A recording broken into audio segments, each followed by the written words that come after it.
аскердик кызматын өтөбөгөн жарандарды сыртка чыгарбоо жагыны карап жагыны тапшырма берсеңиздер.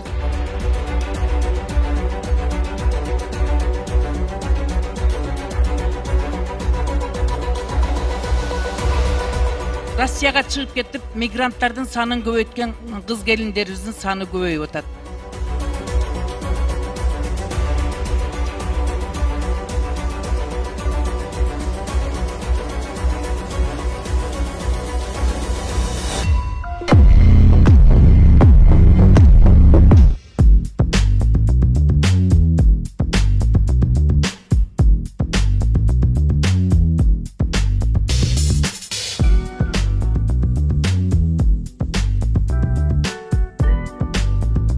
Через шүр эле өздөрүнө мыйзамды туурулап алган экен да.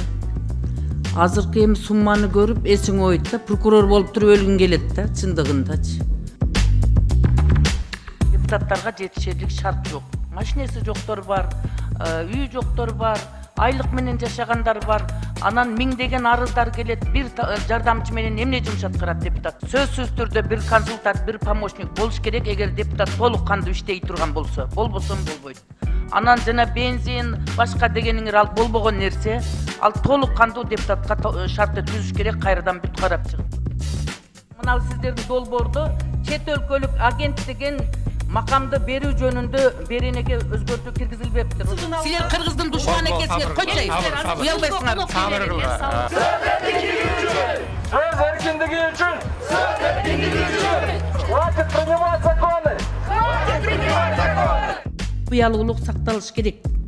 Бирок бизде андай купуялуулук сакталбай эле, мисалы үчүн билип билбей эле көрүнгөн жакка запрос жөнөтүп туруп, мындай бир өзү өмүр бою таза мээнет менен иштеп тапкан каражатын деле жала жаап туруп азыр блогерлер, журналисттер бул ушундай мүлкү бар экен деп эле элдин баарын маскарасын чыгарып эле жаман ойлоп жазып атышпайбы бүт бардыгынчы.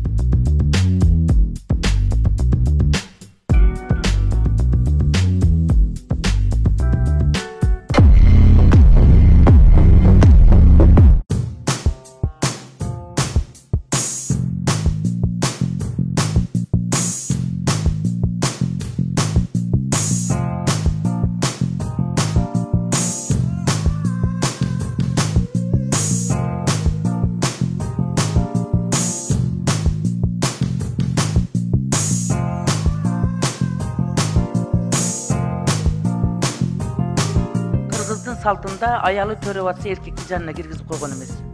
Бул американский метод деп туруп, кайра тескерисинче кырсыктырып, бул реалдуу жашоонун ачуучундугу мен аял киши үчүн айтып коеюн.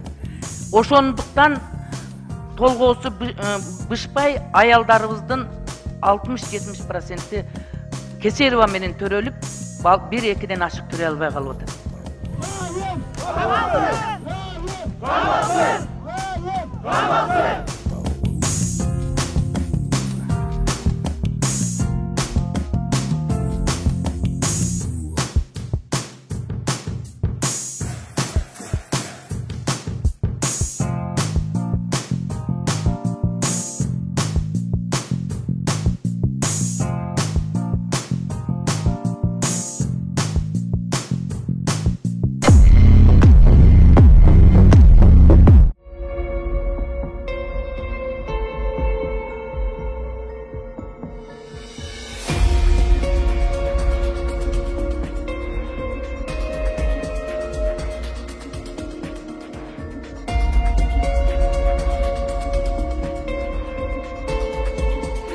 Biz özümüzün cumhurbaşkanı.